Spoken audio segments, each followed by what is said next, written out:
le point suivant nous est présenté par Pierre Rochon. Il s'agit du contrat de mixité sociale entre l'État et Nantes Métropole. On demande notre avis. Oui, donc vous le savez, la commune de Boye est soumise aux obligations de la loi SRU depuis 2001. Aujourd'hui, nous sommes à un peu moins de 14% de logements sociaux, 13,87% pour être exact, par rapport donc, aux résidences principales au 1er janvier. L'objectif de la loi, vous le savez, c'est 25%. Donc nous avons un déficit de logements sociaux, et ce, malgré la dynamique de Boye de rattrapage qui reste un enjeu fort pour Boye, mais pour l'ensemble du territoire de la métropole. Donc en février 2022, il y a une nouvelle loi qui est sortie, la fameuse loi 3DS, qui est venue adopter un dispositif donc, pour adapter l'article 55 de la loi SRU qui fixe les pourcentages pour pérenniser un mécanisme de rattrapage qui soit soutenable pour les communes. Encore déficitaire, ce qui est le cas de Boye, tout en favorisant l'adaptabilité au territoire. Donc c'est le cadre. C'est dans ce cadre qu'on va s'inscrire, la commune de Boye, en proposant de conclure ce contrat de mixité sociale pour une période de triennale, 23 jusqu'à 2025. Donc c'est un contrat tripartite qui est signé entre le préfet, la commune et la métropole. Alors ce contrat social, il constitue un cadre d'engagement, de moyens, qui doit permettre à notre commune d'atteindre les objectifs de rattrapage fixés sur cette période triennale. Alors c'est un document intéressant, il permet d'évaluer l'impact des moyens déjà mobilisés, d'identifier ceux qui vont être actionnés à court et moyen terme. Et puis ce qui est aussi intéressant, ça sera un lieu d'échange continu entre l'État, la métropole et la commune tout au long de cette période. D'où l'idée d'un contrat. On a présenté ce contrat en commission, évidemment. Il est articulé autour de 3 volets. Il y a un premier volet qui donne un état des lieux, les grands points de repère du logement social sur notre commune. Le deuxième volet, il brosse tous les outils à notre disposition, et il y en a de nombreux, et les leviers d'action pour développer le logement social. Et puis enfin, le troisième volet qui nous intéresse, c'est les objectifs sur lesquels nous nous engageons et la feuille de route pour atteindre ces objectifs sur ce triennal. Voilà ce que je pouvais vous dire avant d'approuver ce contrat. Y a-t-il des remarques, des observations? Vous avez terminé, monsieur? Oui, M. Rochon a fini son exposé, oui. Ah oui, d'accord. Non, parce que j'ai lu attentivement et je remercie les services, je pense que c'est Nantes Métropole qui a fait le document. Et si vous pouvez leur transmettre mes remerciements, parce que c'est un document de travail qui est quand même bien pratique. Ceci étant, il y a un mois, on a eu ce document on n'a pas travaillé tant que ça en commission, et je le regrette, parce que ce dossier-là, à mon sens, qui est un dossier sensible, vu avec notre prisme actuel, est un dossier qui mériterait peut-être d'y avoir passé plus de temps que nous y avons passé. Mais bon, les choses étant ce qu'elles sont, après, chacun peut travailler de son côté, et c'est ce que nous avons essayé de faire. Alors, il est évident que le contrat de mixité sociale, c'est un outil contractuel, vous l'avez dit, M. Rochon, qui vise au départ l'objectif de l'État, dans le cadre de l'aménagement de la loi SRU, qui vise à faciliter le comblement entre l'offre de logement et la demande. Beaucoup de communes qui ont travaillé ces dossiers-là un petit peu avant nous ont essayé de regarder s'ils étaient en tension au niveau des demandes. Et c'était très intéressant, et notamment avec des pourcentages de comparaison avec des communes similaires ou des communes proches. Je regrette que dans ce document, j'en ai dit du bien tout à l'heure pour bien que je explique quand même, je regrette que dans ce document, cet aspect ne soit pas du tout abordé. Et je le regrette, et ça serait bien, puisqu'il semblerait qu'il y a annuellement une mise au point, que cet aspect-là puisse se donner. Parce que si une commune n'est pas vraiment en tension, on peut se poser beaucoup de questions. Pourquoi avoir le couperet de l'État, le couperet de la métropole, sur des objectifs de création de logements, alors que le besoin ne se fait pas forcément sentir? C'est un élément qui me paraît enfantin. Donc là, on a quelque chose qui nous dit voilà où on est. Alors effectivement, et vous l'avez dit, on est à 13,87 de mémoire. Exactement. Exactement. Alors qu'il faudrait que nous soyons à 25, donc on est en gros un peu plus de la moitié. Si on voulait ne pas être pénalisé et faire plaisir à l'État, il faudrait qu'on soit à 25 fin 2025, donc on a quasiment dépassé la moitié, pas beaucoup plus. C'est impossible. Ce qui voudrait dire que si on voulait l'atteindre, il faudrait à peu près faire un peu moins de 400 logements. 400 logements pour avoir le taux de rattrapage. Donc, il y avait un PLH sur lequel nous n'avions pas tout à fait partagé. Je reste sur la technique, après je vais vous parler. Si vous me permettez juste 2 secondes, je ne voudrais pas être trop long non plus, parce que je crois que ça, nos avis sont tellement éloignés qu'on ne va pas en refaire un débat. Nous avions, lors du PLH, on avait dit, bon, ben, c'était de mémoire 84 logements sociaux par période triennale, c'est à peu près 80. 80, pardon, 80. Vous avez raison.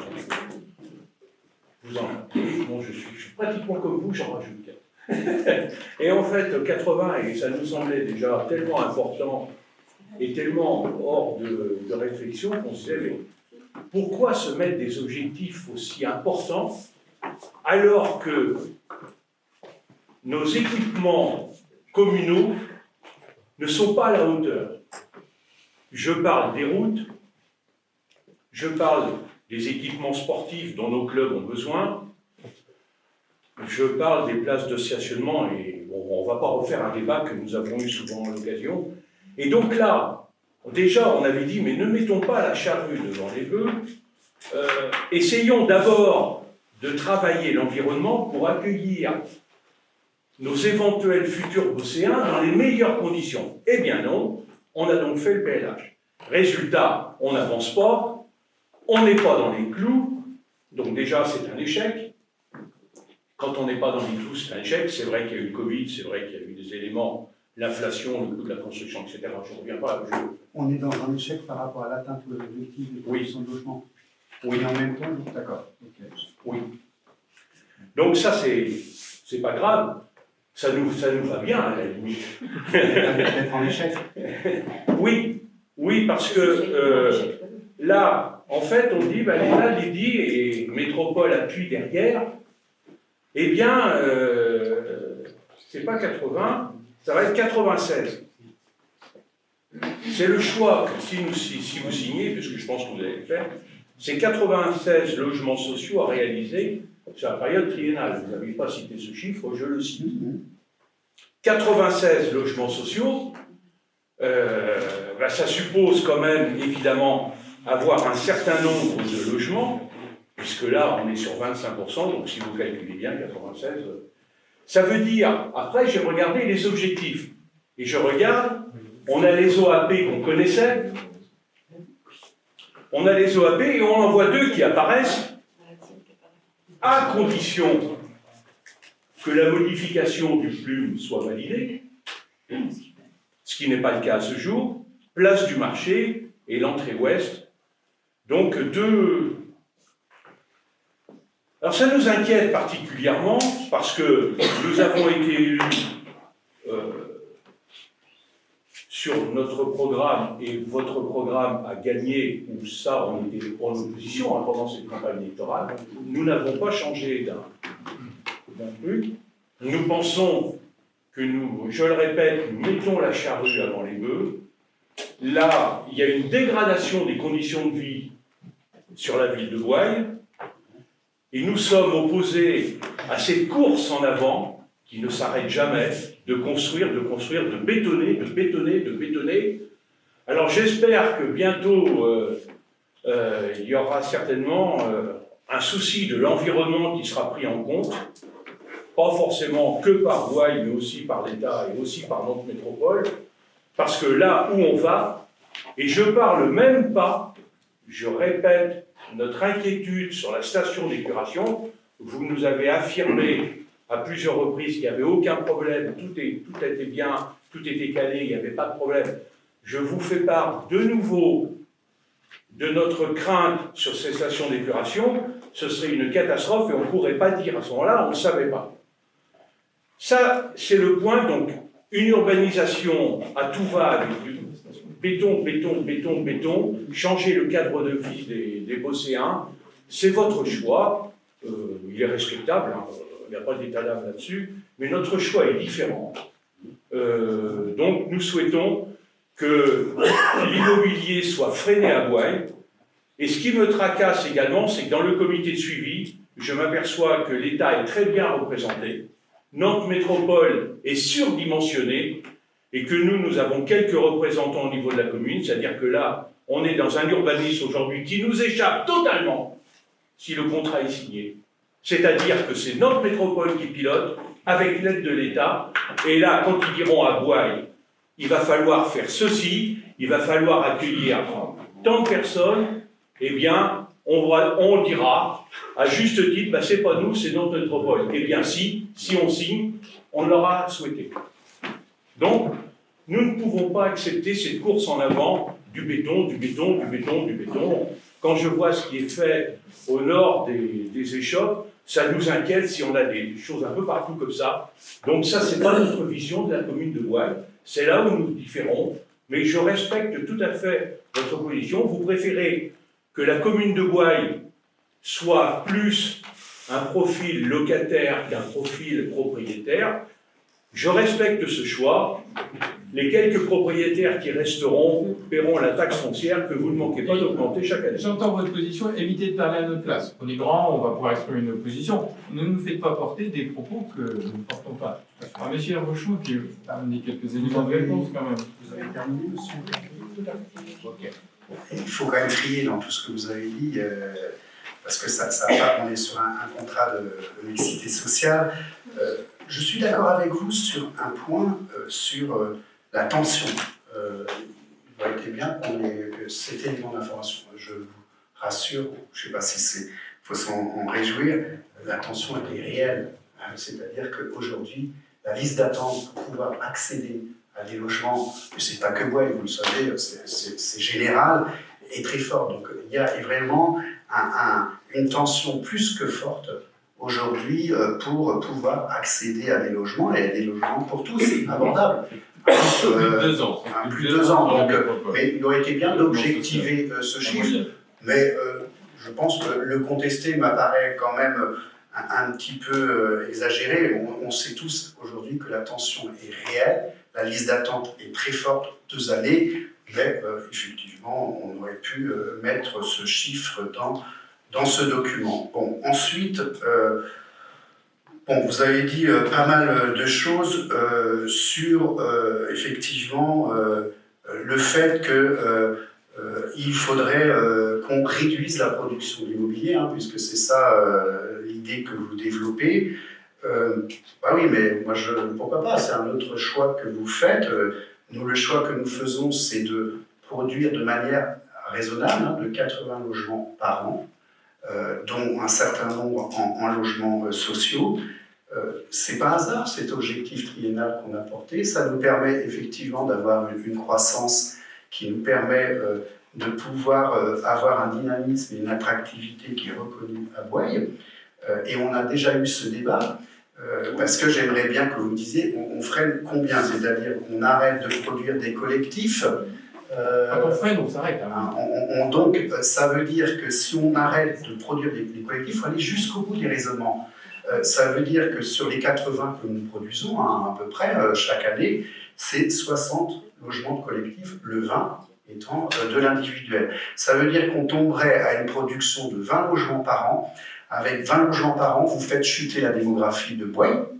vous faites chuter, donc ça veut dire fermeture des classes, vous faites chuter le commerce et vous faites monter les impôts parce qu'il y aura moins d'habitants, donc moins de capacité. Voilà, il faut aller jusqu'au bout. C'est le même débat à une autre échelle quand les gens disent qu'il faut sortir de l'Europe, mais sans nous dire les conséquences.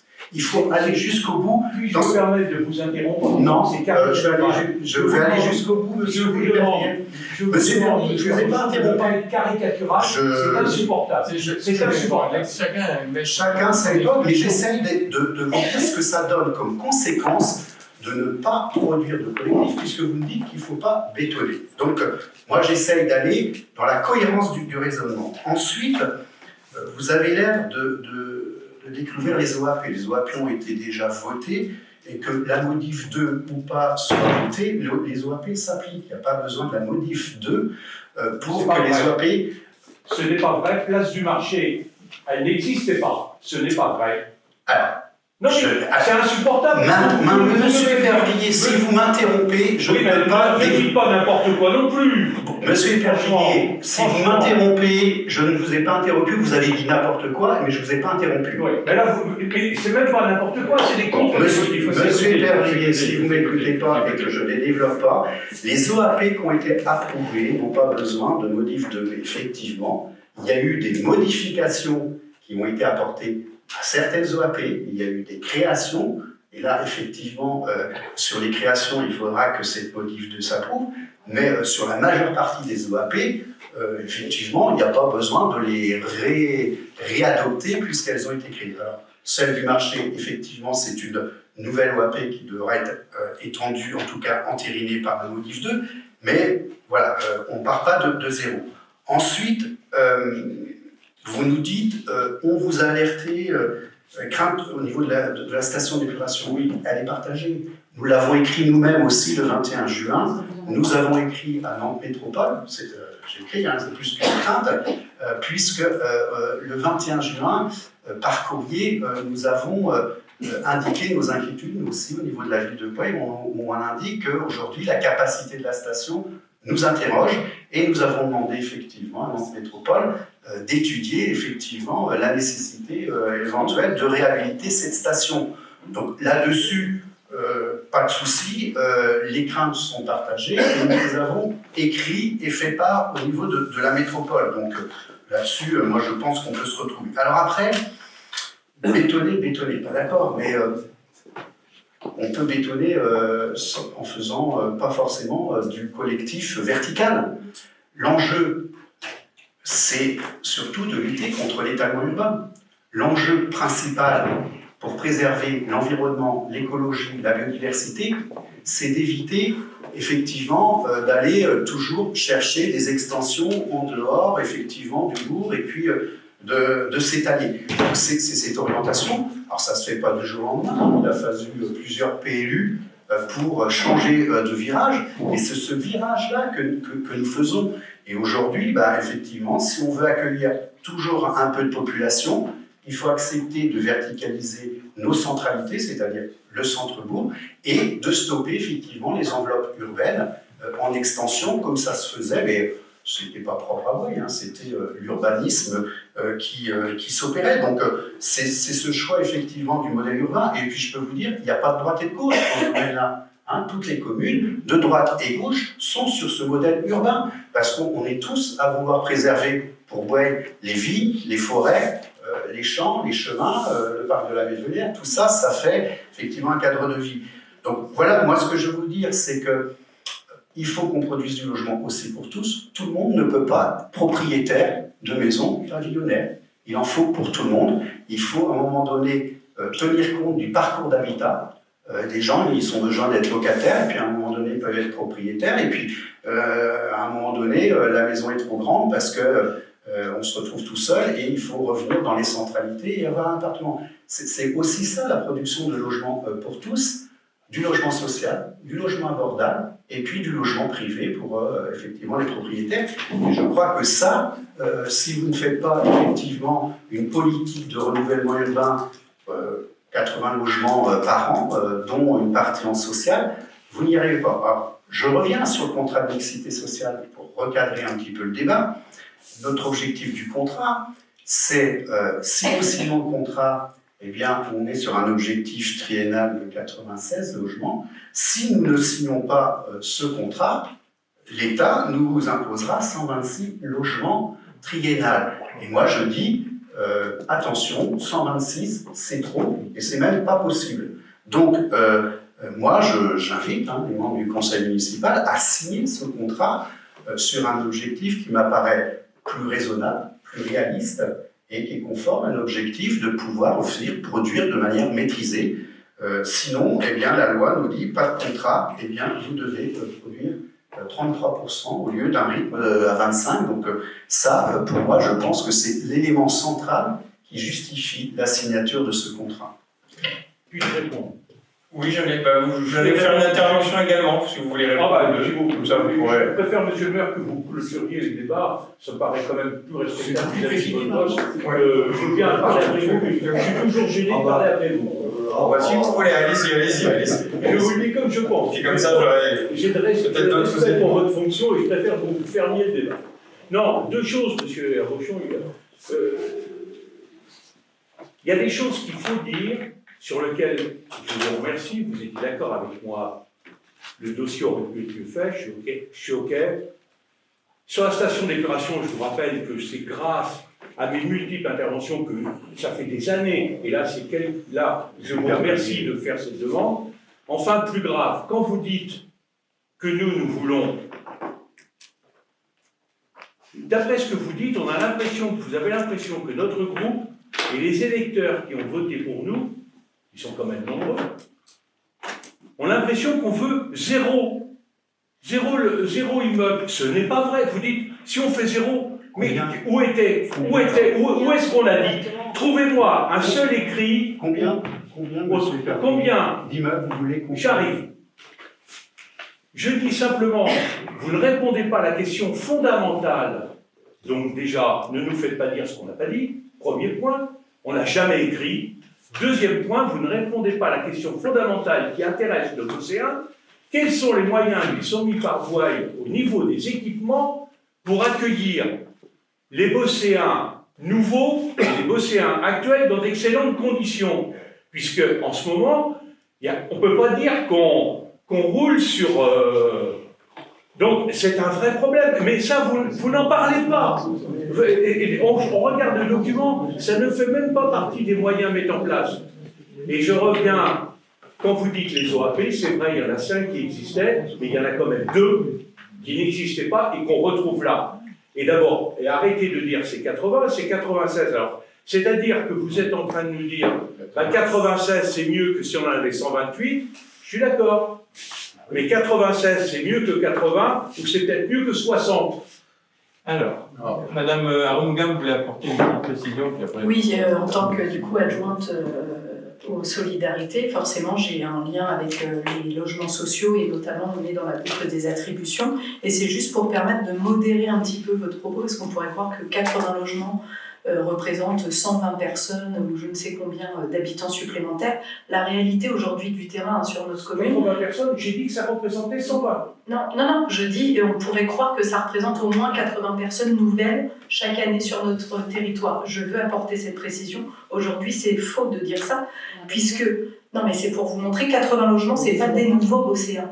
La plupart des demandes de logements sociaux, des demandes sociales que nous avons sur notre commune, sont de fait de familles qui subissent un divorce et au lieu d'avoir besoin d'un logement, ont besoin de 2 logements. Donc on a une création de logement, mais on n'a pas de Bosséens supplémentaires.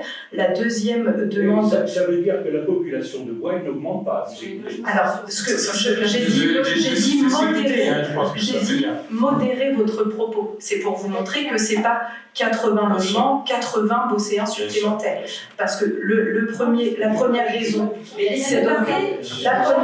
c'est donc des Bosséens. Si, parce que votre crainte première, votre inquiétude première, c'est la surcharge.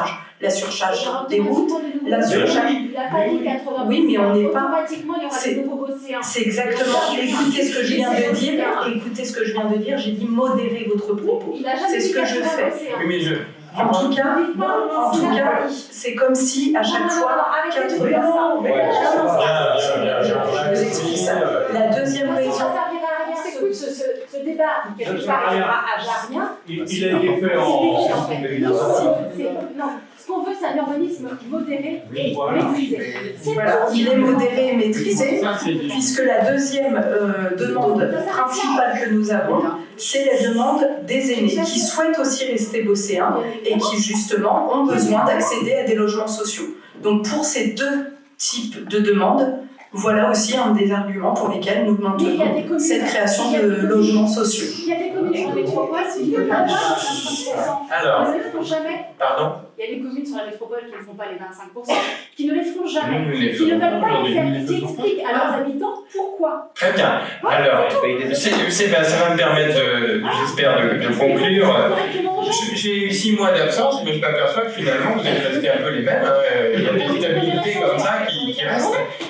Ça rassure quand même. Donc, le discours modéré, je pense, Nadine, ça va être difficile. Et il reste flou, parce qu'effectivement, M. Rochon a raison de demander à un moment où il faut débattre vraiment de chiffres. On peut comprendre que vous ayez une position différente, moi je l'admets, mais il faut aller vers des chiffres concrets. Vous savez travailler très bien, donc il faut concrètement nous dire combien de logements vous feriez par an, et puis le calcul après à faire avec la loi. Puisque, quelle que soit la commune, quels que soient les élus, quelle que soit la tendance politique, il y a des lois qui s'appliquent à tous. La loi SRU, en l'occurrence, c'est celle qui nous concerne pour la production de logements sociaux. La loi, elle dit clairement, pour les communes de notre secteur, c'est 25% de logements sociaux à atteindre. C'était dans un temps très court pour ce qui concerne Gouaille, impossible bien sûr à tenir, à part à faire des ghettos, c'est-à-dire l'inverse de la mixité sociale. Nous avançons tous les ans, progressivement, et nous ne pouvons pas tenir bien sûr l'objectif de 25% en 2025. Ce n'est pas forcément ça qui nous inquiète, mais nous avons une pénalité à financer. Nous n'en sommes pas fiers de cela. Moins on aura à payer, plus on fera de choses avec cet argent public.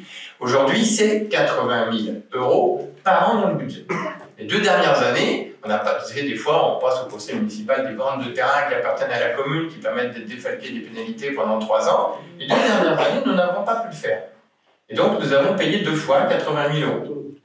Pour l'année prochaine, je pense que ça va être mieux, puisqu'il y a des ventes qui ont été faites. Ça, c'est les communes riches. L'exemple qu'on prend souvent, il est quasiment caricatural. C'est Neuilly. Neuilly, forcément, il n'y a pas l'apport de pourcentage de logements sociaux, je ne la connais pas, mais elle n'est pas dans les règles. Mais Neuilly a des richesses. Il dit, c'est pas grave, je fais un gros chèque. Enfin, alors, ça ne leur pose pas de problème. Et c'est peut-être ce que font certaines communes que vous avez en tête, mais moi j'ai vu une carte récemment dans la presse locale qui montrait par commune de la métropole le pourcentage. On a des communes voisines qui sont gérées, vous connaissez bien Bougnay, je ne pense pas qu'on soit dans la même majorité. Bougnay a plus de logements sociaux en pourcentage que nous. Donc franchement... Sur l'ancienne majorité, ça change aujourd'hui. Il y a ça aussi, il y a tout ce qui a été fait avant. Enfin, je n'ai pas le sentiment que ce soit non plus terrible à respecter. Alors, les communes, elles ont le choix, soit de respecter la loi, ou de se tendre vers respecter la loi, ce que nous faisons nous, on est dans ce cas-là, ou alors de ne pas respecter la loi, et dans ce cas-là, c'est la pénalité. L'État va plus loin, de ces 80 000 €, mais si nous ne nous engageons pas sur un processus de résolution par triennal de ce déficit, l'État a un gros bâton et peut multiplier jusqu'à 4 les pénalités. Alors 4 fois 80, pour Boyle, c'est 320 000. Vous connaissez le budget de Boyle. Alors allez dire aux Bosséens, ok, on va augmenter les impôts, on va supprimer des services pour trouver 320 000 € comme ça, parce qu'on aura des pénalités. Moi, j'ai été convoqué en préfecture, et il a fallu justifier pourquoi nous n'avions pas, et donc la préfecture c'est l'État, et on convoque le maire, et on doit s'expliquer pourquoi on n'a pas tenu les engagements. Donc, on avance, et cette proposition qui est faite là, parce que l'État pousse, et quand je parle de gros bâtons, c'est le cas, s'il n'y a pas cette convention, l'obligation de rattrapage va être de 33%. Moi, je suis comme M. Rochon, je vous invite, parce que 33%, ce n'est pas supportable. On n'a pas les projets qui vont aller. On n'est pas pour aller non plus à faire n'importe quoi. Les 25%, c'est à faire sur la période triennale 2023-2025. On connaît les projets. On sait les projets qui vont sortir. Ils existent. On sait qu'on a réellement la capacité de les faire. Donc, ce n'est pas un engagement en l'air. On sait que derrière, on peut y aller. Il y a des projets qui vont sortir. Entre le projet en face de la gare qui a son permis de construire depuis un certain temps, et vous connaissez les difficultés de la promotion immobilière, ils sont obligés de retravailler leur projet, entre les projets qui sortiront encore sur les terrasses du lac, on tiendra nos objectifs en matière de production de logements à 25%. Moi, je vous encourage vraiment à voter, sinon c'est 33%. Alors là, c'est pire. enfin, je pense que quelque part, j'ai envie de vous dire que l'État ne nous laisse pas trop le choix. Voilà, et on est dans une tenaille. Et puis la mixité, bon, Nadine l'a un petit peu évoqué, la mixité sociale, effectivement, c'est une valeur que nous portons parce que tout le monde ne peut pas, et en particulier les jeunes, être propriétaire tout de suite avec son premier emploi. Donc il faut trouver des solutions. On le voit bien, hein. On a dans les logements sociaux, on a deux publics, on a ou des jeunes qui souvent n'ont pas encore d'enfants, et puis après on a des personnes âgées. Très souvent, voilà les deux grandes catégories qu'on a. Parce qu'effectivement, à la retraite, il y a moins de moyens aussi pour certains, et on n'a plus le goût pour entretenir un jardin, donc on cherche un logement qui soit le plus réduit possible. Le programme que vous critiquez des terrasses du lac, et ça va répondre à une question qui avait été soulevée un jour à la fin d'un conseil, il va y avoir dedans des programmes pour primo-accédants, par un système que M. Rochon nous avait développé, qu'on appelle le BRS, en deux mots. Le foncier. Très bien. Ouais, intéressant parce que le foncier est porté par un organisme, et donc ça permet d'accéder à la propriété. Donc il ne s'agit pas, vous parliez de béton et de construction, ce n'est pas que des locataires, il y a aussi des accédants à la propriété à moins 30% par rapport au marché. Je pense que ce sera attractif. Non, mais je pense qu'ils sont propriétaires, pour dire ceux-ci-là, ils sont propriétaires du logement, Voilà. ils ne sont pas propriétaires du fonds. Du fond. Donc ça permet d'avoir des jeunes. Il faut qu'ils revendent la seule particularité. Je pense que les notaires et les promoteurs le diront, j'espère, aux acheteurs, attention, il faut que vous, si vous revendez, il faut vous vendiez aux personnes qui soient exactement dans les mêmes conditions. Oui, mais je ne suis pas trop inquiet. Il y a toujours des jeunes, il y a toujours des gens qui ont des faibles ressources. Donc voilà, je ne suis pas trop inquiet sur ça. Demain, ça ira mieux. Non, il y a un renouvellement.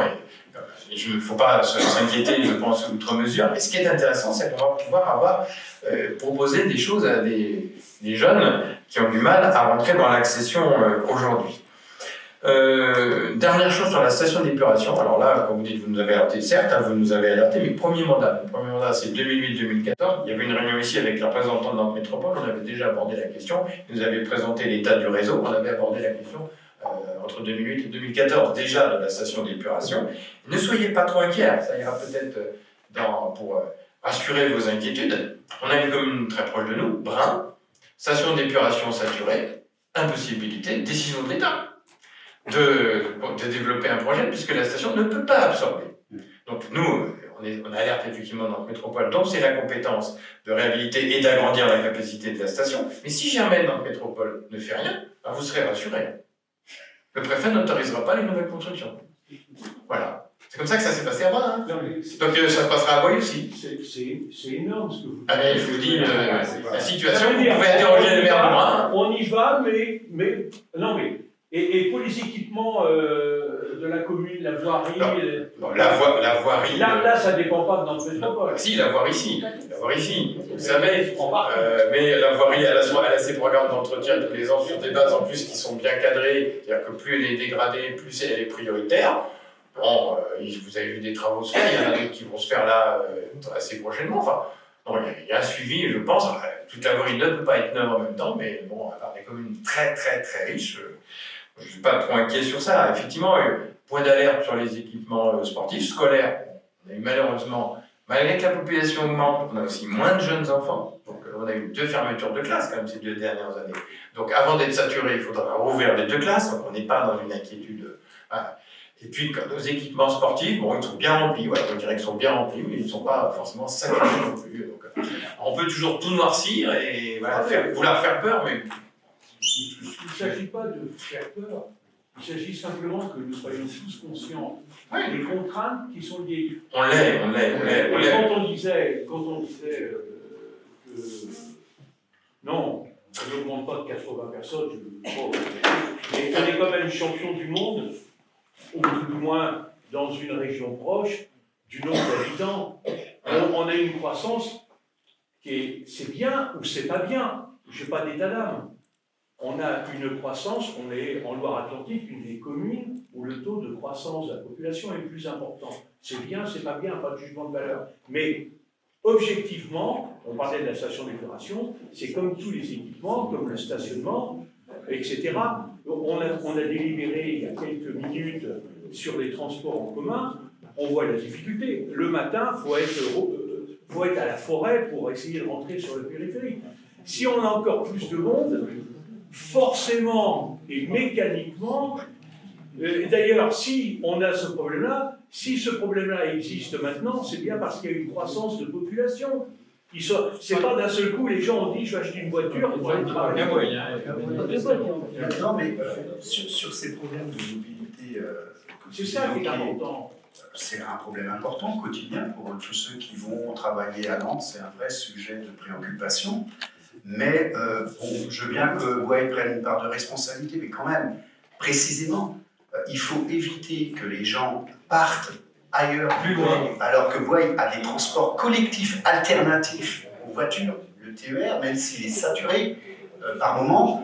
Nous avons un réseau de bus qui nous permet quand même d'avoir une alternative au transport. Alors, ce n'est pas idéal, en fonction des horaires, on est obligé des fois de prendre sa voiture, hein, je vous l'accorde. Mais quand vous avez des familles océanes qui sont obligées de quitter Boye parce qu'ils n'ont pas accès au logement et qu'ils sont obligés de s'installer dans le Pays de Ré pour des questions de foncier moins cher, hein, à Mâcon. Au bout du compte, ça coûte plus cher parce qu'au quotidien, avec la voiture, ils doivent venir toujours travailler sur l'aire métropolitaine. Je crois que ce n'est pas le bon schéma. Donc, on a intérêt à garder nos jeunes familles, en tout cas les actifs qui travaillent sur Nantes, sur Boye, et non de les envoyer effectivement dans le Pays de Ré, parce que nous aurions une logique de dire on freine l'urbanisation. Donc, on ne sera peut-être pas d'accord, mais moi j'essaye de donner une cohérence dans tout ça, parce qu'on ne peut pas dire je freine l'urbanisation et en même temps je ne comprends pas pourquoi les gens ils vont s'installer au Pays de Ré et puis que le matin ils prennent leur voiture et viennent effectivement dans l'aire métropolitaine. Tout ça se tient, c'est pas facile, les sujets sont complexes, parce que Boye, la commune n'a pas toutes les compétences sur le transport, c'est la région, sur les parties métropolitains au niveau des bus. Vous voyez bien, l'urbanisation, c'est une compétence partagée. Donc, il faut derrière tout ça. Ah oui. Bah ouais. Vu le temps qu'on passe pour organiser les choses de la promotion immobilière, pas oui. Jusqu'à ce jour. Oui. J'avais juste une petite question à ce. Quel pourcentage la mairie de Boye peut choisir sur ses logements sociaux? Vous parlez des attributions. Oui, des attributions, voilà, c'est ça le mot. Il est relativement faible, je ne sais pas si Nadine, tu l'as en mémoire. Parce que l'État se réserve aussi une part, bien sûr. Je ne vais pas avoir le pourcentage, mais par exemple, sur le dernier bâti de construction où il y a 24 logements, il y en a un entité. Quand je vous disais très faible, très faible. Ah oui, ce sont les financeurs. Nous ne finançons rien. La ville de Boye ne finance pas un euro pour ces logements. Et donc ce sont les financeurs. Il y a un peu d'argent de l'État, il y a de l'argent de Nantes Métropole. On récupère, nous, les Nantes Métropole nous délègue les attributions de logements pour souvent les garanties financières que la métropole a apportées. Ça... Un seul. Ah oui, c'est un exemple. Sur la dernière construction, oui. Mais c'est en contradiction avec ce que M. Rochon dit. On parle de l'attribution. pas que les gens parlent. Non, l'attribution, la question de monsieur, c'était sur les attributions. C'est en lien avec la question pour les collaborateurs. Alors, voilà. Il y a des collaborateurs, pas chez nous. Je vais clore le Ça, c'est incroyable. débat. Il y a eu un vrai débat. Retirez ça, soyez gentils. Il y a eu un vrai débat sur C'est désagréable, retirez-le, ça va nous faire sourire. Alors, merci Monsieur Verbrier. Maintenant, je crois qu'on a eu un vrai débat, mais c'est un sujet sur lequel, effectivement, nous n'avons pas la même vision du développement de la commune. Je vous encourage tous à le voter, parce que si nous n'approuvons pas le contrat de mixité sociale, eh bien, ce sera 33%, et c'est décidé par l'État, et ça s'imposera à nous. Donc, je vous invite à ne pas prendre ce risque. Voilà. Donc, je mets aux voix qui s'abstient. Les 33, c'est... Ah bah, c'est ça. C'est pas grave. Et qui vote contre? Et qui vote pour? 23 et 6. Merci.